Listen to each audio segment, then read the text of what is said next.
Hello, beautiful beings. Thank you so much for dropping by this channel. To anyone who's new, this channel is dedicated to helping people understand the difference between traditional non-duality and modernized, watered down non-duality, commercialized non-duality, often called Neo-Advaita. You can find out more about all this on my website, neo-advaita.org. So I just had a fascinating conversation with a very devout Christian about Neo-Advaita. And they didn't push Neo-Advaita concepts on me, but they kind of did a little Neo-Advaita preaching, and it was utterly fascinating. I'm utterly fascinated, and it really helped me once again understand the difference between traditional or classical non-duality and modernized, watered down Neo-Advaita.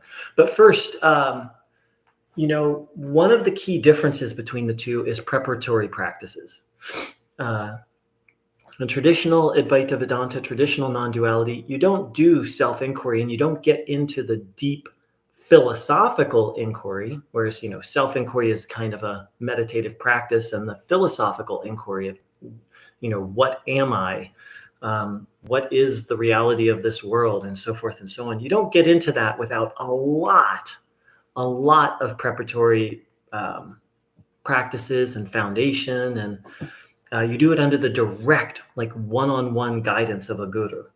So right there you can see completely night and day from Neo-Advaita, where it's like everybody should practice self-inquiry. Everyone should ask these deep philosophical questions. You don't need a foundation. That's why I often call it fast food non-duality. But so this guy, he's a devout Christian, very committed to his denomination, and he's into Eckhart Tolle. So he's a very open-minded Christian, right? So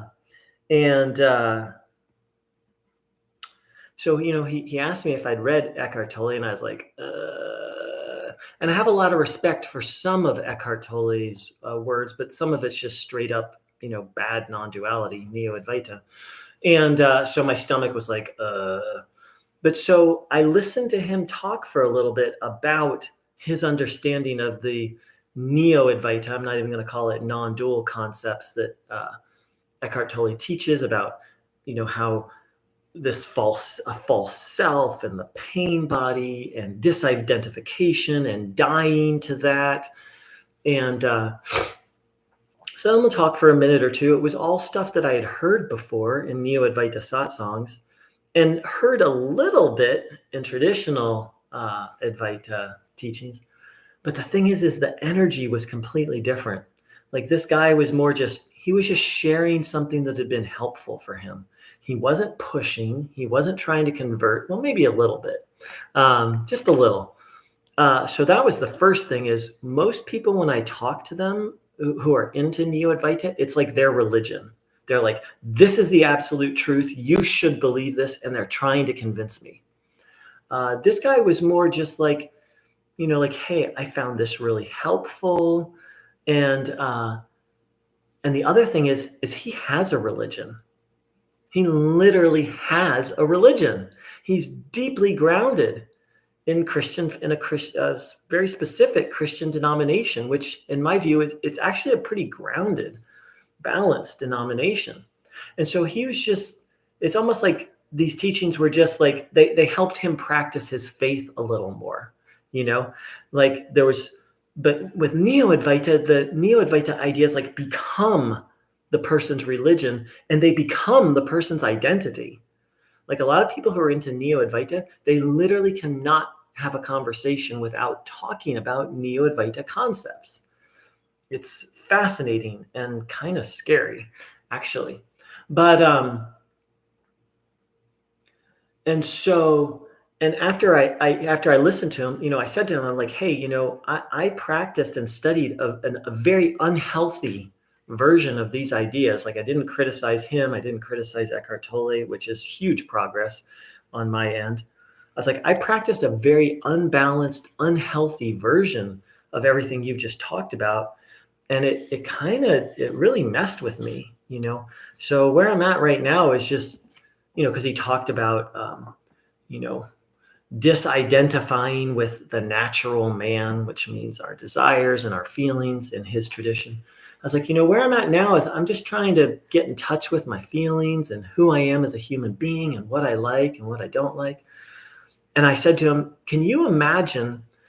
So you're deeply rooted in the gospel and your faith and your practice. Can you imagine reading those ideas about like disidentifying and like, oh, that's not me and all that, without having the gospel, without having your faith practice? Like, what do you think that would be like? And he's like, well, it's hard for me to fathom because, it's like I've been deeply, he converted 40 years ago. He's like, I've been deeply rooted in my faith for 40 years. But he's like, I think that would have driven me crazy. Like if I didn't have the gospel as a foundation, he's like, now that I have the gospel, like that comes first. And everything I read or I encounter, I do that through that lens. And so that's the thing is, before practicing self-inquiry and before the deep philosophical questions that you hear in a Neo-Advaita satsang, traditional non-duality gives you a lens, a foundation, a worldview, which includes karma and reincarnation. A lot of Neo-Advaita teachers straight out attack the idea of karma and reincarnation, but in traditional non-duality, it's like it's essential. There's this, there's a cliche. The cliche is you have to have an ego before you can transcend it. And I would just add to that the cliche. A better way to say it is you have to have a healthy, balanced ego before you can transcend it. Because if you don't, that's when spiritual bypass happens. That's when what's called spiritual ego comes in, where like someone adopts the Neo-Advaita teachings as their new identity, right? Because they didn't have a balanced, healthy sense of self. I mean that with a lowercase s. Didn't have a balanced, healthy personality. So they replace their dysfunctional, unhealthy, unhappy personality with a Neo-Advaita personality. And that's what people mean by spiritual ego. And it's a shit show. Well, the shit show is then trying to work your way out of it, because then you've got two egos to deal with. You've got or two personalities. You've got the unhealthy, unbalanced, unhappy personality that now you've got the Neo-Advaita personality on top of it. And I speak from experience here. I got a PhD in spiritual bypass and spiritual ego. So it was really fascinating to talk to this guy who basically, he found some Neo-Advaita ideas helpful because he had a solid personality, because he had a solid spiritual orientation, a balanced and solid one. So he didn't just adopt the Neo-Advaita ideas. He kind of like took little bits and pieces and like, oh, hey, this is helpful. This helps me understand my faith more, because there's a verse in the Bible about dying to the self. And so, he has a very different understanding of that than I did. Dying to the self to me meant like eliminating all my thoughts and feelings and desires. And I wouldn't have said it, but kind of like becoming a zombie in a sense, becoming like Ramana, just sit around, do nothing, think spiritual thoughts and meditate. Well, that's not what Ramana did. He was actually very active and a very engaging personality. But this guy, because he has a solid personality, because he has a faith, and just because he's well off and he's seeking to draw closer to the divine, he's not seeking to escape his suffering. That's the other thing is a lot of people in Neo-Advaita, and I was one of them, it's like we're seeking escape from suffering, and Neo-Advaita will give short-term relief, but in the long term, it makes things 10 times worse, which is why you have the people I can't say it on YouTube, but committing slew a slide. Hope you can decipher that. So yeah, he's a solid, reasonably balanced person, and he's just trying to deepen his spiritual walk. And for him, he found some of the Neo-Advaita ideas helpful, which is utterly fascinating to think about. So that's all I have to share on this. I'd like to thank everybody for their time and their attention. I'm honored. Time is limited, and I'm honored that you would spend it watching this video. And I hope this is helpful. And all this is to say is part of my recovery from Neo-Advaita has been looking for, okay, well, what tradition am I going to align myself with? Like, I need a foundation and I need a base. And I'll always be a bit of a universalist because I've been around the block spiritually, but I've actually found a tradition that I really resonate with, and maybe I'll share more about that down the road. But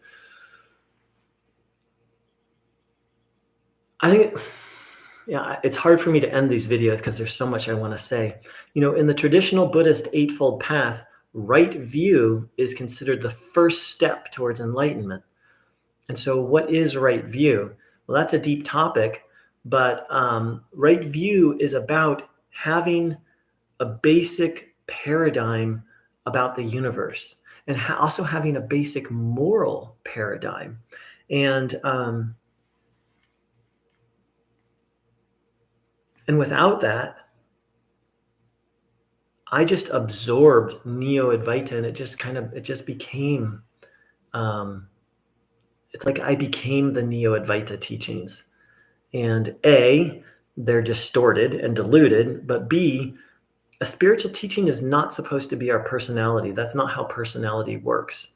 And it didn't work for me, and it hasn't worked for many others. So,